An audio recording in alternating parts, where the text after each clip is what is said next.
बाप लगा के क्रिया खो दोसर छौरा से नहीं बतियाई छे त बाप लगा के क्रिया खो गे भागोने कारी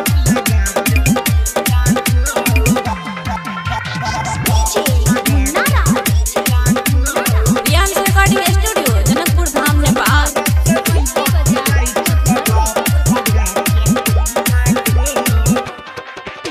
ये पहले से छौरी तू बदला ला जाई छे हमरा प्रेम कैला खिसियाई छे बात मान के कुछ नहीं बतियाई छे ये पहले से छौरी तू बदला ला जाई छे हमरा प्रेम कैला खिसियाई छे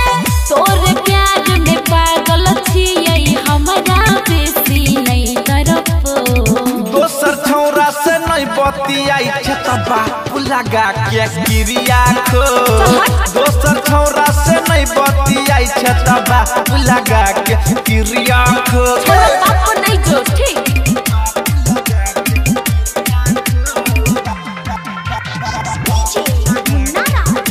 रियांश रिकॉर्डिंग स्टूडियो जनकपुर धाम नेपाल।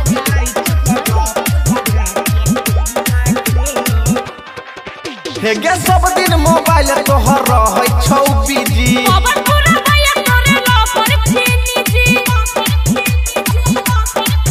हे गे सब दिन मोबाइल तोहर रहै छौ बिजी पवन पूरा भैया तोरे लवर छीनी जी संतोष राज राम शरण दिल से रे तू अपना लगो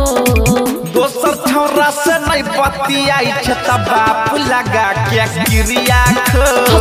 दोसर छौरा से नहीं बतियाई छे त बाप लगा के क्रिया खो गे खा के देखी न केना बुझाई छे तोरे कहला से।